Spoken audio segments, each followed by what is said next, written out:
ওয়ালাইকুম সবাইকে শুভেচ্ছা জানাচ্ছি। মাসুম মাহবুব দেখছেন ওপেন দ্য ইউটিউব চ্যানেল এবং মাসুম মাহবুব ফেসবুক পেজ। পৃথিবীর যে প্রান্ত থেকে যারা দেখছেন সবার জন্য শুভকামনা, ভালোবাসা। দর্শক,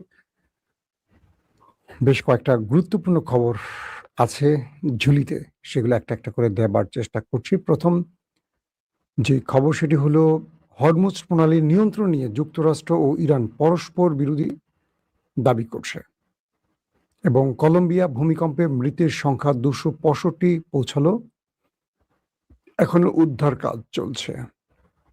আমরা আপনাদেরকে আরো কয়েকটা গুরুত্বপূর্ণ খবর দিতে চাই। তার মধ্যে ইউএস আব্রাহাম লিঙ্কনের বর্ধিত মোতায়েন নিয়ে জবাব চেয়েছে এবার মার্কিন সেনেট। লিবিয়ায় গঠনমূলক ও মধ্যস্থতাকারী ভূমিকা অব্যাহত রাখবে তুরস্ক এবং তুরস্কে ট্রাক বিমান বদলানোর আগে ইরানের হুমকি নিয়ে সিআইএর আস্থা কম ছিল। এখানেও একটা দুর্দান্ত প্রতিবেদন তুরস্ক ফাঁস করে দিয়েছে, ইসরায়েলের কাপড় খুলে দিয়েছে। দর্শক, আপনাদেরকে যে বিষয়গুলো আজকে প্রধান আলোচনায় রাখতে চাই তার প্রধান একটি হলো যে ইরান তার প্ল্যান বি প্রকাশ করতে যাচ্ছে, যেটা আমেরিকার বুকে কাঁপন ধরিয়ে দিয়েছে। আর দ্বিতীয়টি হলো ইসরায়েলের যে গোপন পরিকল্পনা সেটা এবার তুরস্ক ফাঁস করে দিয়েছে। তো আসেন আমরা প্রথমে আপনাদেরকে কয়েকটা আজকে ডেইলি ইভেন্ট জানিয়ে নিচ্ছি, তারপর মূল খবরে আসছি।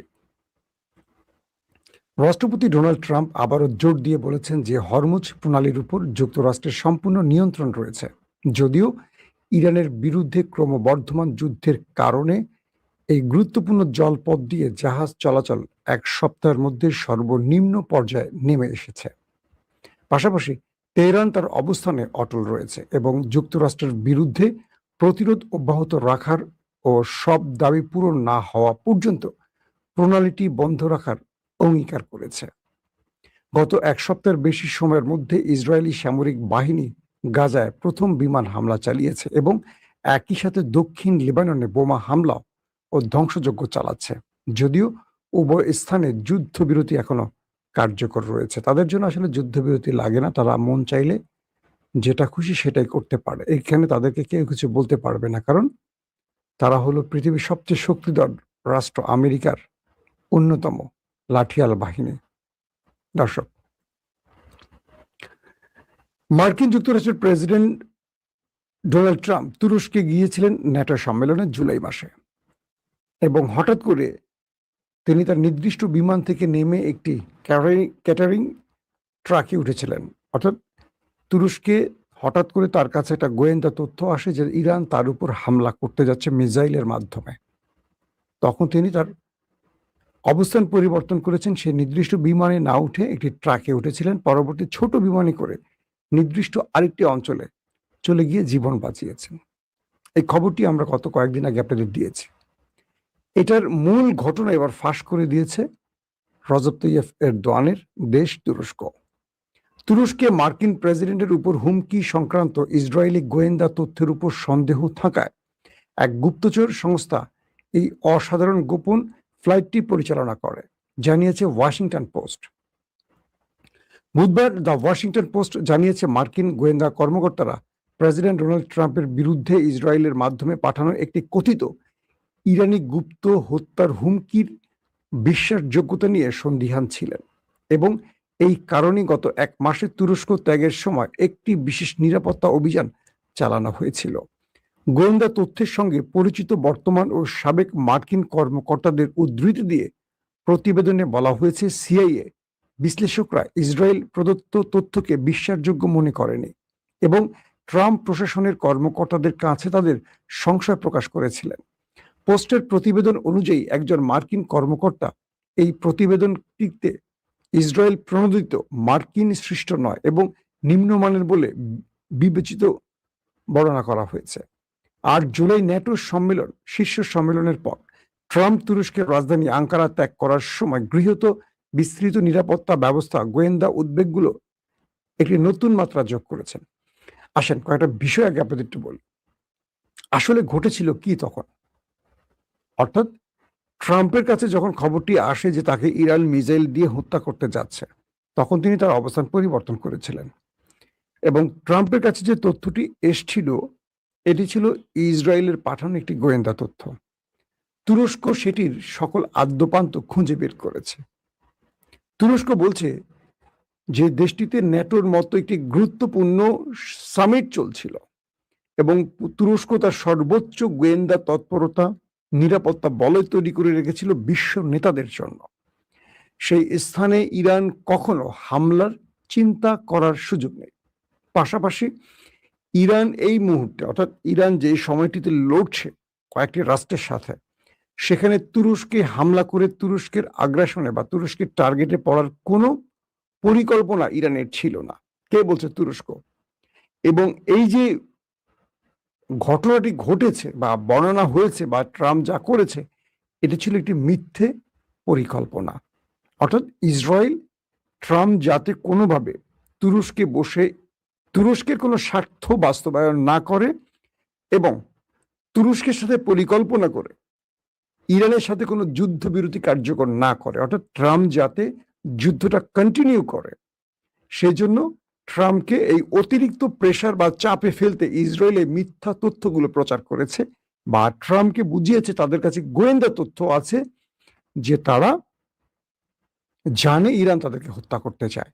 তো ইসরায়েল এখানে এক ঢিলে দুটো পাখি মারছে। এক, আমেরিকাকে ইরানের ব্যাপারে আরো ক্ষুব্ধ করছে যাতে আমেরিকা যুদ্ধটা কন্টিনিউ করে। টু, যাতে ট্রাম্প এই যুদ্ধটা বন্ধ করে দিলে ইসরায়েল ট্রাম্পকে হত্যা করতে পারে এবং এর দায় ইরানের ঘাড়ে পড়ে। এটা কিন্তু তুরস্কের গোয়েন্দা তথ্যে চলে আসছে। তার মানে সিআইএ বলছে যে ট্রাম্পকে হত্যা তাদের কাছে কোনো নথি বা তথ্য ছিল না, কিন্তু এই তথ্যটি যেটি ট্রাম্পের কাছে পৌঁছেছে এটা খুবই অবিবেচক এবং এটি অগ্রহণযোগ্য তথ্য ছিল এবং সিআইএ এর তথ্যের সাথে তুরস্কের তথ্যের মিল আছে। তার মানে তুরস্ক প্রকাশ করে দিয়েছে ইসরায়েল ট্রাম্পকে হত্যা করতে চায়। দুটো উপায়। এক, যদি ট্রাম্প মানে যতক্ষণ বা যতদিন ট্রাম্প ইসরায়েলের পরিকল্পনায় থাকবে বা ইসরায়েলের নির্দেশনা অনুসরণ করে এই যুদ্ধটা কন্টিনিউ করবে, ততদিন ইসরায়েল ট্রাম্পকে কিচ্ছু করবে না, বরং তাকে সব রকম পরামর্শ দিয়ে সাহায্য করবে, কারণ তার লাঠিয়াল হিসাবে কাজ করবে ট্রাম্প। যদি ট্রাম্প কোনো কারণে যুদ্ধ থেকে সরে আসে বা এই যুদ্ধ বন্ধ করে দেয়, তাহলে ইসরায়েলের খায়েশ পূরণ হবে না। তাহলে ইসরায়েল ট্রাম্পকে সরিয়ে দিয়ে বিকল্প কোনো প্রেসিডেন্টকে আনবে, জন এফ কেনেডির মতো। তার সাজানো কোনো প্রেসিডেন্ট নেক্সট প্রেসিডেন্ট হবে আমেরিকার, এবং আমেরিকা তার প্রেসিডেন্টকে হত্যার দায় ইরানের উপর বড় যুদ্ধ চাপিয়ে দেবে। তো এ কারণে ইসরায়েল ট্রাম্পকে নিয়ে এই খেলাটা খেলছে। একটা জিনিস বুঝতে হবে, ইরান তুরস্কে তো মারবেই না, আর ইরান এই মুহূর্তে ট্রাম্পকে হত্যা করে তার দেশের মধ্যে বিশাল যুদ্ধ টেনে আনার পলিসিতে নেই। কারণ ইরানের এখন দাবি আদায়ের মূল টার্গেট, কারণ ট্রাম্পকে মেরে দেওয়ার চেয়ে ট্রাম্পের মাধ্যমে দাবিগুলো আদায় ইরানের জন্য সবচেয়ে সহজ পথ। কিন্তু ইসরায়েল যে কাজগুলো করলো, এখন তুরস্ক সেটা ফ্লাশ করে দিয়েছে এবং আমেরিকানরা বুঝতে পারছে যে ইসরায়েল আসলে কোন খেলাটা খেলছে। আসেন 2 নম্বর খবর, ইরানের প্ল্যান বি কি হতে পারে। সাম্প্রতিক সময় টেলিভিশন ইন্টারভিউতে ইরানের একজন সামরিক উপদেষ্টা, আপনারা আমার থাম্বনেলে তার ছবিটা দেখেছেন, তিনি স্পষ্ট করে বলেছেন যে আমাদের প্ল্যান বি আছে। যদি আমেরিকা ইরানে নিউক্লিয়ার অ্যাটাক করে বসে, অর্থাৎ তিনি বলছেন যে আমাদের কাছে তথ্য আছে, আমাদের সাথে যুদ্ধে পেরে না উঠে আমেরিকা ইরানে একটা নিউক্লিয়ার বা পারমাণবিক অ্যাটাকের পরিকল্পনা করছে। তো আমরা যে তথ্যটি পেয়েছি যে ইরানে তারা একটা পারমাণবিক অ্যাটাক করতে পারে, আমেরিকা তাদেরকে আমরা এইটুকু বলে দেই যে সময়টিতে আমেরিকা ইরানে পারমাণবিক অ্যাটাক করবে তার কয়েক ঘন্টা না কয়েক মিনিট পর মার্কিন যুক্তরাষ্ট্রের যে ঘাঁটিগুলো আছে প্রত্যেকটা আমাদের দখলে চলে আসবে। এবং আমরা এইটুকু বলে দিচ্ছি আমেরিকাকে যে মধ্যপ্রাচ্যে থাকা মার্কিন যুক্তরাষ্ট্রের একজন সেনা সদস্য জীবিত আর তার দেশে ফেরত যেতে পারবে না। কে বলছে? ইরানের সামরিক উপদেষ্টা। তিনি আরো বলছেন যে আমরা প্রত্যেকটা মার্কিন ঘাঁটি আমাদের টার্গেট বলয়ে রেখেছি। এখন পর্যন্ত আমরা যা কিছু করেছি, আমেরিকাকে একটা পথ খুলে দিয়েছে যে আমরা আক্রমণ করছি, কিন্তু আমেরিকাকে বোঝাচ্ছি যে তুমি এখান থেকে চলে যাও। কিন্তু যখন আমেরিকা ইরানের নিউক্লিয়ার অ্যাটাক করবে, তখন আমরা আমেরিকাকে চলে যাওয়ার রাস্তা দিব না, আমেরিকাকে পুরোপুরি মুছে দেওয়ার রাস্তাটা তৈরি করব। মানে প্রত্যেকটা মার্কিন ঘাঁটি, যেটা প্রায় 20-25টা ঘাঁটি আছে গালফ কান্ট্রিতে, প্রত্যেকটা আমরা ধ্বংস করবো এবং প্রত্যেকটা সেনাকে আমরা ওপারে পাঠাবো। পাশাপাশি তাদের একটি সামরিক অস্ত্র, প্রযুক্তি, রাডার সিস্টেম, তারপর যুদ্ধ বিমান, ড্রোন, প্রতিরক্ষা ব্যবস্থা কিচ্ছু ফেরত যাবে না, সবগুলো আমরা ধ্বংস করে দেব। শুধু তাই নয়, স্বয়ং খোদ মার্কিন যুক্তরাষ্ট্রের ভেতরে আমরা অ্যাটাক করব। এটা হলো সবচেয়ে সেন্সিটিভ ওয়ার্ড। আমেরিকার ভেতরে ইরান অ্যাটাক করবে মানে কি? ইরানের কাছে কি সেই প্রযুক্তি আছে? ইরান হয়তোবা সেই ইঙ্গিতটাই দিচ্ছে। তাদের কাছে হয়তো আইসিবিএম পৌঁছে গেছে, ইন্টারকন্টিনেন্টাল ব্যালিস্টিক মিসাইল হয়তোবা ইরান তৈরি করেছে, যেটা আমরা এর আগে দেখেছিলাম। মার্কিন একটি ঘাঁটিকে টার্গেট করেছিল, গাউসিয়া, মনে আছে আপনাদের? যেটা ভারত সাগরের কাছে। তো এখন দিয়াগো গার্সিয়া যেটাকে বলা হয়। তো এখন যেই বিষয়টি তৈরি হলো, এই বক্তব্যে দুটো জিনিস স্পষ্ট করলো ইরান, যে ইরানের কাছে হয়তোবা নিউক্লিয়ার আছে। কারণ ইরান বলছে যে আমরা মধ্যপ্রাচ্যে থাকা প্রত্যেকটি ঘাঁটি উড়িয়ে দেব, শুধু না, প্রত্যেকটা ঘাঁটির একজন সেনাকে আর ফেরত যেতে দেব না। 50,000 মার্কিন সেনা রয়েছে মধ্যপ্রাচ্যে, এবং বিলিয়ন না ট্রিলিয়ন ট্রিলিয়ন ডলারের সামরিক অস্ত্র, আধুনিক অস্ত্র রয়েছে এই মধ্যপ্রাচ্যে। সবগুলো মাটির সাথে মিশিয়ে দেবে ইরান, এই ঘোষণা। 2 নম্বর, খোদ আমেরিকার ভেতরে অ্যাটাক করবে। তার মানে ইরান হয়তোবা এই বক্তব্যটির মাধ্যমে বিশ্বকে বোঝাতে চাইছে তাদের কাছে আইসিবিএম আছে, পাশাপাশি নিউক্লিয়ার আছে। হয়তোবা তারা প্রকাশ্যে শব্দটা ব্যবহার করছে না। এখন আমেরিকাকে এই বক্তব্যটির মাধ্যমে যে থ্রেটটা দিল ইরান, সেটা হলো যে তুমি আমার দেশে নিউক্লিয়ার অ্যাটাকের কয়েক মিনিট পর তুমি অ্যাটাক করবা, সূর্যোদয়ের জন্য আমরা ওয়েট করব না। সূর্যোদয়ের আগেই বা সূর্যাস্তের আগেই আমরা তোমার টার্গেটগুলোকে মাটির সাথে মিশিয়ে ফেলবো। এখন তুমি সিদ্ধান্ত নাও তুমি কি করতে চাও। অর্থাৎ ইরান তার প্ল্যান 1 বা প্ল্যান এতে রেখেছে যুদ্ধে প্রতিঘাত। প্রতিটা মুহূর্তে তারা আমেরিকাকে টার্গেট করে অ্যাটাক করবে, আমেরিকার জবাব দেবে। এতে করে আমেরিকা ইরানের শর্ত মানবে এবং ইরান তার সাকসেস এখান থেকে নিয়ে আসবে। যদি আমেরিকা ইরানের ভেতরে কোনো নিউক্লিয়ার অ্যাটাক করে বসে, এটা হবে ইরানের প্ল্যান বি, এটাকে মোকাবেলা এবং প্রতি উত্তর। তো এই প্রতি উত্তরটা ইরান কি দিতে চাচ্ছে বা কি দেবে, সেইটার ইঙ্গিত তার সামরিক বিশ্লেষকরা কিছুক্ষণ আগে একটি খবরের মাধ্যমে প্রকাশ করেছে, বা তিনি এক টেলিভিশন ইন্টারভিউতে এই বিষয়গুলো স্পষ্ট করেছেন। তার মানে ইরান আমেরিকাকে মোকাবেলায় সর্বসময়ের জন্য সর্ব অবস্থার মধ্যেই তাদেরকে প্রতিহতের সকল বিকল্প পথ খোলা রেখেছে। এবং ইরান যে বারবার বলছে তাদের কাছে এমন কিছু আছে যেটা আমেরিকা কল্পনা করেনি, এই সামরিক উপদেষ্টার বা অ্যাডভাইজারের এই বক্তব্যে সেটা স্পষ্ট বা প্রমাণিত হয়েছে। সাম্প্রতিক সময় দেখবেন ইরান হরমুজে কয়েক দফা অ্যাটাক করেছে, কিন্তু আমেরিকা প্রতি উত্তর দেয়নি। ট্রাম্প ইরানকে সেই অর্থে বড় রকম কোনো শক্ত কথায় জবাব দেয়নি, যেটা পূর্বে তিনি দিয়েছেন। এবং বলা যাচ্ছে যে ট্রাম্প তার পুরো লাইফে এখন একটা সিকিউরিটি থ্রেটের মধ্যে আছেন। তিনি গলফ খেলতে যাচ্ছেন, সেখানে প্রতিরক্ষা ব্যবস্থা ইনস্টল করা হচ্ছে। তিনি কোথাও সফরে যাচ্ছেন, সর্বোচ্চ নিরাপত্তার সঙ্গে সঙ্গে প্রতিরক্ষা ব্যবস্থার সঙ্গে রাখা হচ্ছে, যে এন্টি মিসাইল।